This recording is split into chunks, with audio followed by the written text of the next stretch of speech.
परमात्मा को खोजोगे तो उसको खोजने के लिए गहरा उतरना पड़ेगा, गहरे समुद्र में डुबकी लगानी पड़ेगी, अर्थात हृदय रूपी सरोवर में डुबकी लगाओगे तो वो वहीं दिख जाएगा। नैनो वाला निरकर दादू गाले हाथ, तभी पावे रामधन निकट निरंजन नाथ। जो नेत्रों वाला है, जिसके ज्ञान नेत्र है, जिसके विचार नेत्र है, वो तो उस परमात्मा को निरख लेगा, देख लेगा। दादू गाले हाथ, तभी पावे राम धन निकट निरंजन नाथ। राम धन की प्राप्ति कब होगी? कि जब विचार नेत्रों के द्वारा, विवेक द्वारा हम मंथन करेंगे, विचार करेंगे, आत्म तत्व को एकाग्रवृत्ति द्वारा उसका अनुभव करेंगे तो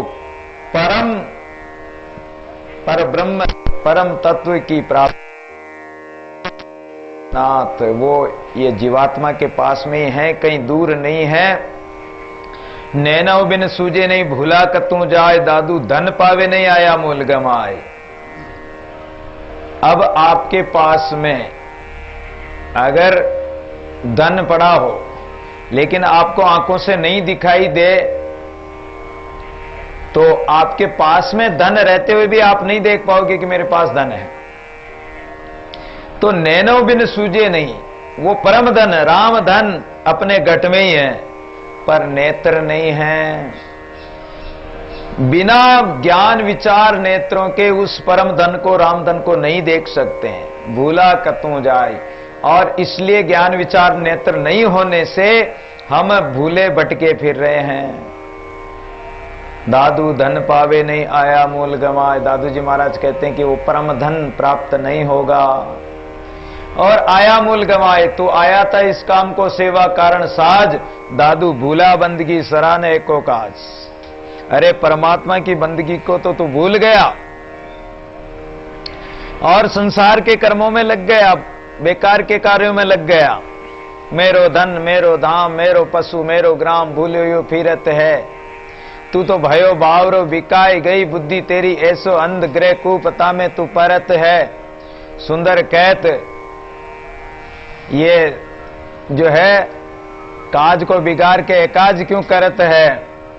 अरे जिस परमात्मा के लिए भजन के लिए आया था और मेरे धन मेरी माया में ही फंस गया है, वहीं भूल गया है, तो तेरी आयु रूपी जो है ये आयु तो बीत जाएगी, ये जीवन बीत जाएगा, अवसर चला जाएगा।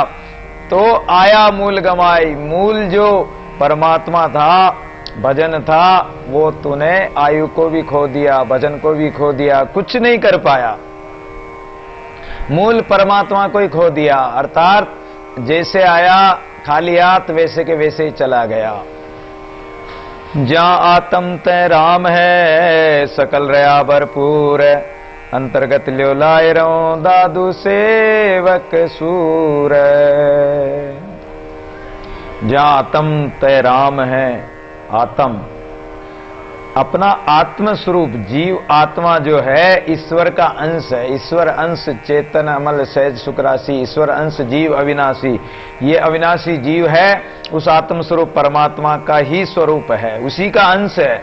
जैसे अग्नि जल रही हो और उस अग्नि में से एक अंगारा निकाल लो या एक चिंगारी निकाल लो, वो चिंगारी भी उसी अग्नि का स्वरूप है। ऐसे ही ये जीव आत्मा भी उसी राम का स्वरूप है। जहां आत्म तहां राम है, यानी जो आत्मा है वही राम है और वो ही राम है। सकल रया भरपूर, सब घट में वही परमात्मा समाया हुआ है।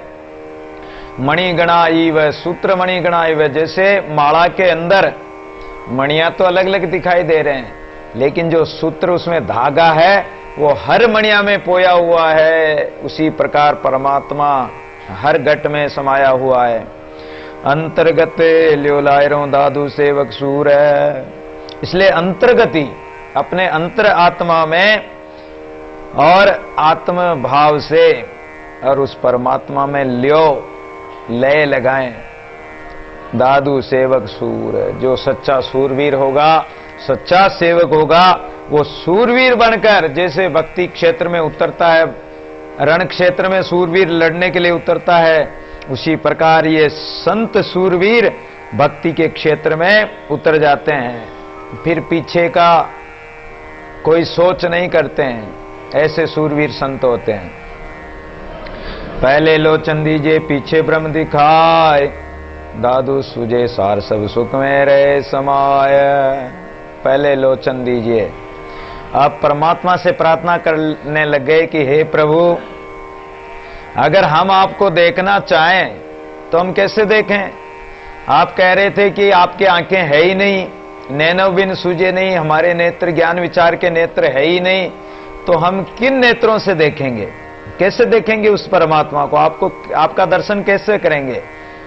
तो जैसे भगवान कृष्ण भगवान जब महाभारत युद्ध में अर्जुन को गीता का उपदेश दिया, और उपदेश देते समय भगवान ने कहा कि ये उपदेश मैंने सूर्य को भी दिया था, मैंने ऋषि महात्माओं को दिया, आगे आगे परंपरा से चलता आया है। तो अर्जुन को शंका हो गई कि भगवान, अरे आप तो हमारे समय में जन्मे हो, फिर आप सूर्य को कैसे उपदेश दे दिया? सूर्य तो बहुत पहले से हैं। भगवान बोले कि अर्जुन, तू नहीं जानता है, तेरे और मेरे न जाने कितने जन्म हो गए, लेकिन तू नहीं जानता, मैं जानता हूं। तो भगवान ने जब विभूति योग का वर्णन किया, उस समय अर्जुन को जिज्ञासा हुई कि प्रभु आपका विराट रूप मुझे भी दिखाइए। तो भगवान बोले कि अर्जुन, तू इन आंखों से नहीं देख सकता है, दिव्यम चक्षु ददामि दिव्यम चक्षु। तो भगवान ने उनको दिव्य चक्षु प्रदान किए। और इधर संजय धृतराष्ट्र को कथा सुनाने लगा, तो उसको भी धृतराष्ट्र चाहता था कि मैं भी युद्ध की जानकारी लेता रहूं। तो व्यास जी महाराज ने संजय को भी दिव्य दृष्टि दी थी जब वो देख पाया था। तो इसलिए पहले लोचन दीजिए पीछे ब्रह्म दिखाए। थोड़ी सी इसकी आवाज करो, आवाज बढ़ाओ, 1 नंबर। तो पीछे ब्रह्म दिखाए, पहले लोचन, हमें ज्ञान विचार नेत्र दीजिए, हम आपको देख सकें ऐसे नेत्र प्रदान कीजिए। नीचे नीचे 1 और 2 नंबर बटन, पहला ही बटन, पहला और थोड़ा सा बढ़ा दीजिए। तो हमें ज्ञान विचार नेत्र, ऐसे नेत्र प्रदान करो प्रभु।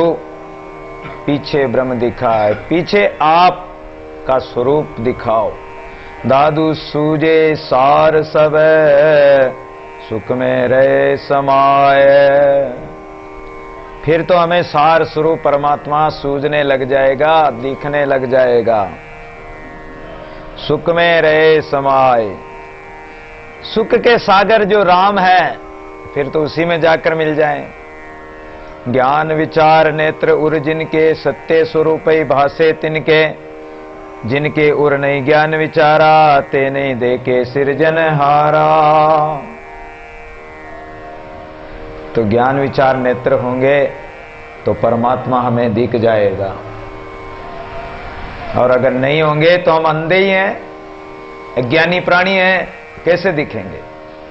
आंधी के आनंद हुआ नैनव सूजन लाग, दर्शन दे के पीव का दादू मोटे भाग।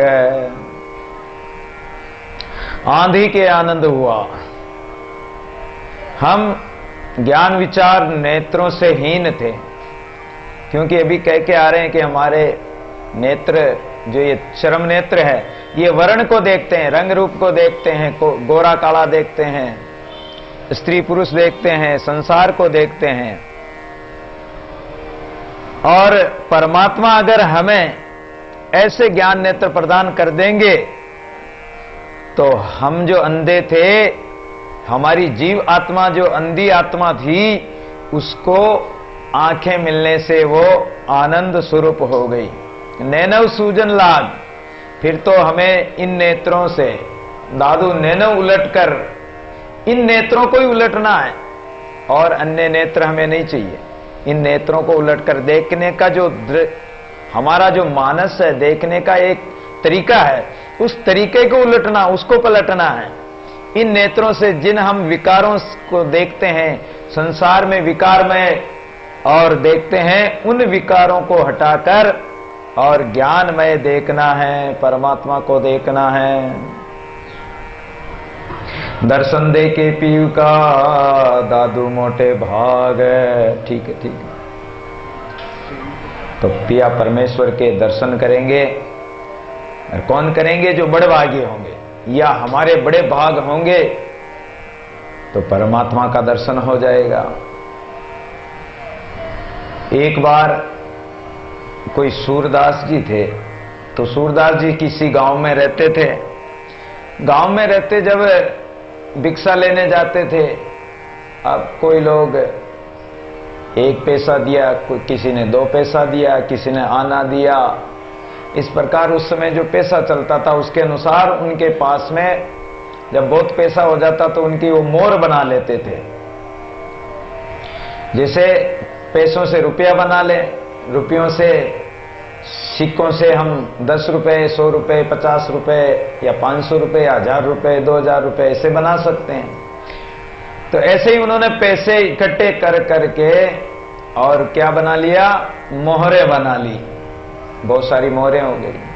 अब उनके पास कोई खर्चा तो था नहीं, खाने पीने के लिए तो भिक्षा मांग ले आते थे, और कोई शौक था नहीं, तो कोई खर्चा था नहीं, एक कुटिया में रहते थे।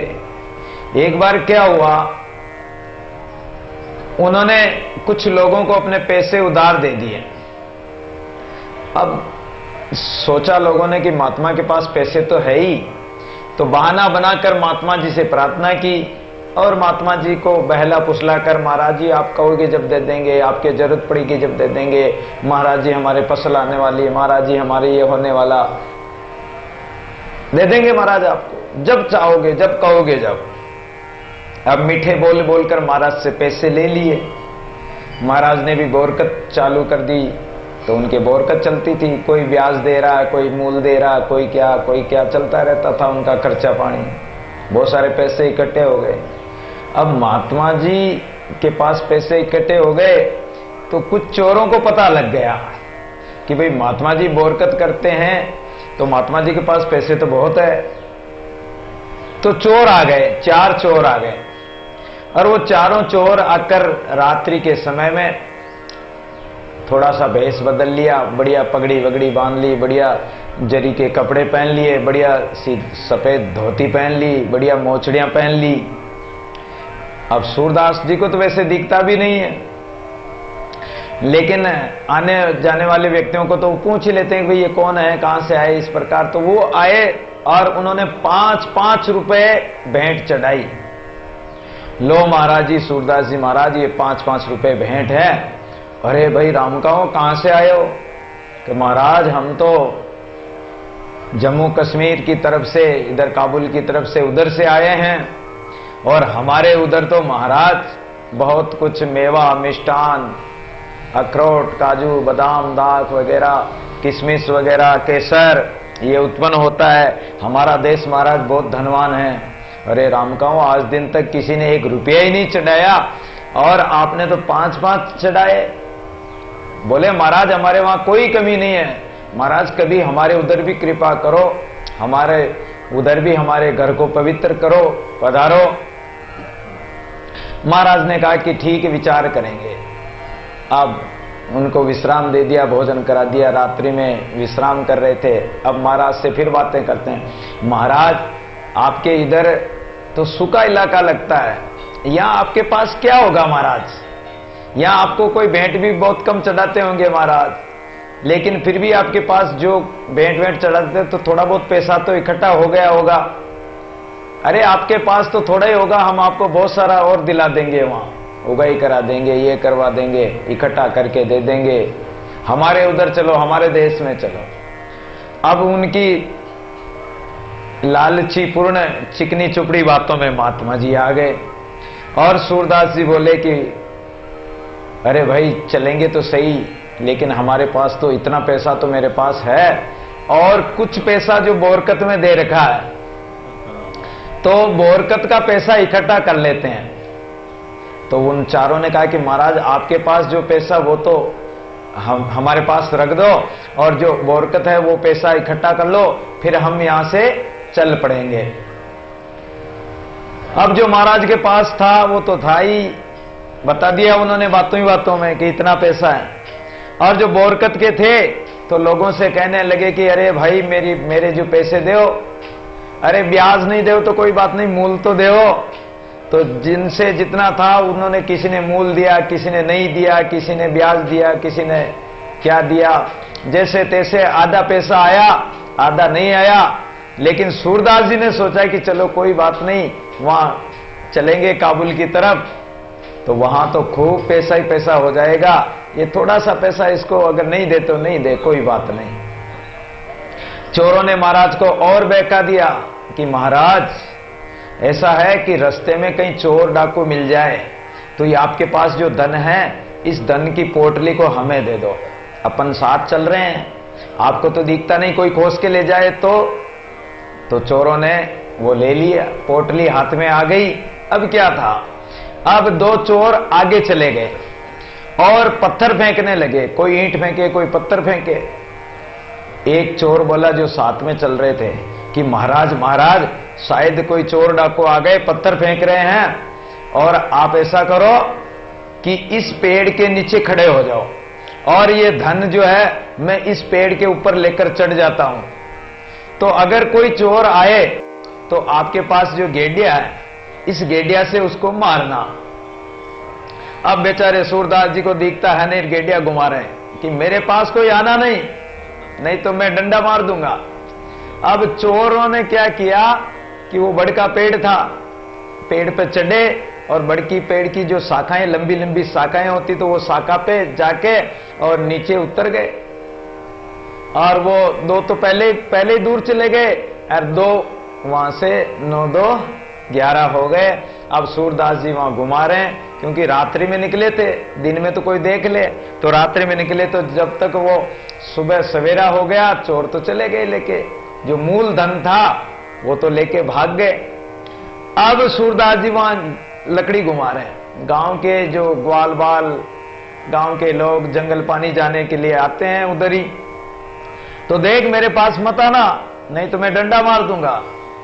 अरे महाराज मैं तो आपके ही गांव का हूं और फला मेरा नाम है, और मेरे क्यों डंडा मार दोगे?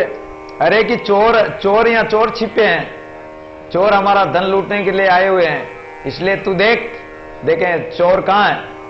उसने कहा महाराज यहां तो कोई नहीं दिखाई दे रहा, न तो कोई चोर है न कोई कुछ है, क्या बात है? अरे तू देख पेड़ पे देख, पेड़ पे देखा तो महाराज पेड़ पे तो कुछ नहीं है, पत्ते लग रहे हैं पेड़ के, और क्या? अरे बोले कि कहां गए वो 4 आदमी थे, वो कहां गए? इधर उधर देखा कहीं नहीं मिले।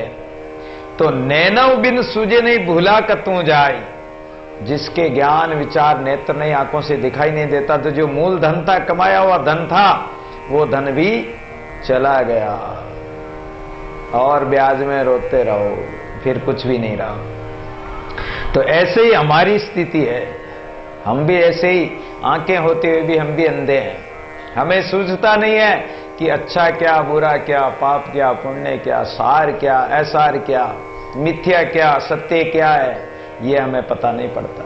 और हम क्या करते हैं, उस मिथ्या पदार्थों को ही, झूठे पदार्थों को ही, सांसारिक भोग पदार्थ, ऐश्वर्यादि, पुत्र संतान, ये कुटुंब कबीला और इस क्षणिक धन को ही इकट्ठा करते रहते हैं। कंकड़ हीरे की जगह हम कंकड़ पत्थर इकट्ठा कर रहे हैं। और हमारे जो श्वास है मूल धन, ये श्वासों को, हमारी जो आयु है ये मूल धन, इस धन को हम खो देते हैं। आयु को तो भोगों में खो देते हैं, सोने में खो देते हैं, कमाने में खो देते हैं, शरीर विषयादि के कारण शरीर नष्ट हो जाता है, और इस प्रकार हम मूल धन को ही खो देते हैं। तो इसलिए कह रहे हैं कि आंधी के आनंद हुआ नैनव सूजन लाग, जब कोई गुरुदेव मिल जाए, सूझ वाली आंख वाले संत मिल जाए, ज्ञानी संत मिल जाए, तो नैनव सूजन लाग, फिर तो हमें नेत्रों से दिखने लग जाएगा, हमें पता लग जाएगा कि सत्य क्या असत्य क्या है, सार क्या असार क्या है। दर्शन दे के पीव का दादू मोटे भाग है, तो जो बड़ भागी होंगे वो परमात्मा का दर्शन करेंगे। दादू मीही मैल बारी के गाउन ठाउन नाव तासु मन लागा रे मैं बलिहारी जाऊं। परमात्मा का मैल इतना बारीक है, इतना सूक्ष्म है कि परमात्मा के दरबार में जाने के लिए आपको पतला होना पड़ेगा, सूक्ष्म होना पड़ेगा। जो मोटे हो रहे हो, मोटे होने का मतलब है कि जो अहंकार के मद से आप अहंकार कर रहे हो, अभिमान कर रहे हो, इस अभिमान को छोड़ना पड़ेगा, तो ही परमात्मा के दरबार में जा सकते हैं। एक बार कोई नारद जी घूमते घूमते मृत्युलोक में आए, तो मृत्युलोक में एक संत भजन कर रहे थे। उस संत ने देखा कि ये तो लगते हैं नारद जी है, वीणा हाथ में ले रखी है, नारायण नारायण की धुनी लगा रखी है। बोले महाराज शायद आप नारद जी महाराज है? कि हाँ भाई। तो आप तो तीनों लोकों में भगवान के पास भी जाते हो? कि हाँ जाते हैं। तो भगवान को मेरे समाचार दे देना कि भगवान क्या करते हैं, और भगवान जो जवाब दे वो मुझे आके सुनाना। एक पास वाला महात्मा था, उसने भी कहा कि ठीक है, उसकी बात को भी सुन लिया। अब जब नारद जी भगवान के पास गए, और भगवान जो एक तो शुद्ध व्यक्ति था और एक व्यक्ति भगवान को गालियां देता था, एक साधु जो वो था भगवान को गालियां देता था कि भगवान ऐसा है, भगवान निर्दयी है, भगवान स्वार्थी है, भगवान हमें दर्शन नहीं देता है। इस प्रकार वो मन आए जो गालियां देता था। एक शुद्ध था, एक अशुद्ध था।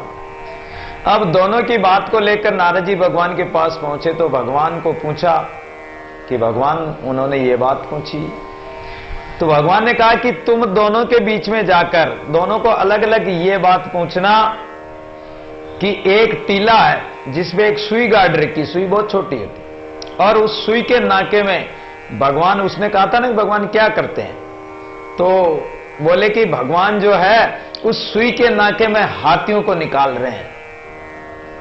अब सुई का नाका कितना छोटा होता है, उसमें हाथी निकालना कोई मामूली बात है। तो उस अशुद्ध व्यक्ति के पास गए और जाकर बोले कि भगवान ने तुम्हारे लिए संदेश भेजा है कि सुई के नाके में भगवान हाथी निकाल रहे हैं, ये काम करते हैं। अरे बोले नारद, इतना बड़ा झूठ, तू भगवान का भगत होकर इतना बड़ा झूठ बोलता है? चल झूठा है तू कहीं का। क्या नाके में, सुई के नाके में भी, सुई के छेद में भी हाथी निकल सकते हैं? ठीक है। उसकी बात को सुन के नारद जी चल दिए, दूसरे के पास गए, शुद्ध वाले के पास, और बोले कि भगवान ने क्या कहा मेरे लिए? बोले कि भगवान सुई के नाके में हाथी निकाल रहे हैं। तो वो कहता है कि महाराज नारद जी, भगवान सुई के नाके में हाथी निकालना कोई बड़ी बात नहीं है। अरे परमात्मा तो एक अणु से पता नहीं पूरी सृष्टि रच देता है, एक छोटे से अंश से सारी सृष्टि उसकी माया का हजारवां अंश है, छोटा सा अंश माया का, यानी 1% भगवान की माया है। 100 में से 1 रुपया तो ये केवल माया है, बस इतनी सी। और उसमें से हजारवां हिस्सा सूक्ष्म से सूक्ष्म जिस माया के प्रभाव से सारी सृष्टि रच देते हैं, तो बताओ भगवान सुई के नाके में हाथी निकालना कौन सी बड़ी बात है? कहा कि ये भक्ति भाव वाला है, इसको भगवान का विश्वास है, भगवान का भरोसा है, ये भगवान को हर जगह देखता है, उसकी सत्ता को मानता है। तो मिही महल बारीक है, परमात्मा का मार्ग बहुत बारीक है। वहां काम क्रोधादि लोभ मोहादि लेकर आप नहीं जा सकते हो। ये गंदे कपड़े पहनकर वहां नहीं जा सकते हो, वासना के कपड़े पहनकर नहीं जा सकते हो। ये स्थूल शरीर, जो स्थूल शरीर हमारा ये 5 तत्वों का शरीर है, ये 5 तत्वों का शरीर लेकर भी नहीं जा सकते। वहां तो सूक्ष्म होना पड़ेगा, अहंकार को छोड़ना पड़ेगा, क्रोधादि को छोड़ना पड़ेगा, और सूक्ष्म होकर परमात्मा के दरबार में प्रवेश कर सकते हो। गाँव न ठाव न नाम, वहां न तो कोई गांव है, ना कोई ठाव है, ना नाम है। नाम गांव सब मिटाना पड़ेगा। कहते हैं ना कि कोई राजा है, कोई क्या है, कोई प्रधानमंत्री है, कोई क्या है, लेकिन ये जो अहंकार है ऊंची जाति का है, ये अहंकार को भी, वहां नाव को भी मेटना, नाम को भी, नाम भी नहीं रहेगा। जब नदी समुद्र में मिल जाती है, नदी का नाम खत्म हो जाता है। भाई गंगा नदी हो, चाहे कोई सी नर्मदा कावेरी कोई सी हो, समुद्र में मिली वो खारा पानी हुआ, वहां कोई सी नदी नहीं रहेगी, वो तो एक रूप हो जाएगी। ठाव, और जो तुम्हारा ठाव होता है कि मैं फला देश का राजा हूं, कि फला गांव का रहने वाला हूं, तो गांव नाम सब खत्म हो जाएंगे। जब मेरा पता था तब तेरा पता नहीं, और जब तेरा पता लगा तो मेरा पता साफ हो गया। तासो मन लागा रे मैं बलिहारी जाऊं, उस परमात्मा से अगर मेरा मन लग जाए और उसी से लगाओ, और जिन्होंने लगाया है ऐसे महापुरुषों की, जीवन मुक्त श्रेणी के महापुरुषों के हम बलिहारी जाते हैं। जैसे परमात्मा बसा हुआ हर जगह, माता बहनें सोने के आभूषण पहनती है, कान के अलग, नाक के अलग, माथे का अलग, गले का अलग, हाथों का अलग, सब अलग अलग आभूषण, लेकिन है तो उसमें सोना ही है। या चांदी के आभूषण तो उसमें चांदी ही है, उसको गला दो तो वो सोना, सोने के आभूषण सोना, चांदी के आभूषण चांदी। मिट्टी के चाहे कितने ही बर्तन बना दो, कुंडा, करवा, घड़ा, जो भी छोटा मटका बड़ा, जैसे जो कुछ बर्तन बनाओ बना दो, है तो वो मिट्टी की मिट्टी है। कपड़े चाहे कैसे ही अलग अलग उसके रूप बना दो, लेकिन उसमें सूत ही है। इसी प्रकार परमात्मा सब में है, सब जगह है, रूप अनेक है, अलग अलग है, लेकिन वो वस्तुतः वो परमात्मा उसमें एक ही है। दादू खेलिया चाहे प्रेम रस आलम अंग लगाए, दूजे को ठार नहीं पोपन गंध समाए। और एक उदाहरण और बताते हैं कि जैसे आप फ्रिज में बर्फ जमा दो, उस बर्फ को आप चाहे चालनी के ऊपर रख दो, वो छेद में से निकलेगा नहीं, क्योंकि वो कठोर हो गया। और अगर उसका पानी बनेगा तो वो चालनी के छोटे से छेद में भी निकल जाएगा। और कहीं भी रख दो, पानी धीरे धीरे रिस रिस कर कोई छेद में से, सड़ में से पानी कहीं का कहीं पहुंच जाता है। जैसे अपन पृथ्वी खोदते हैं, कुआं खोदते हैं, उसमें धारा आती है, तो वो सड़ के माध्यम से तो पानी आ रहा है। तो जो सूक्ष्म होगा, बारीक होगा, वो गहरा उतर जाएगा। और अगर बर्फ की तरह मोटे बन गए, अहंकार में मोटे हो गए, अहंकार कर लिया, तो परमात्मा के दरबार में अहंकार ही नहीं जा सकता है। दादू खेलिया चाहे प्रेम रस आलम अंग लगाए, दूजे को ठारने पोपन गंध समाये।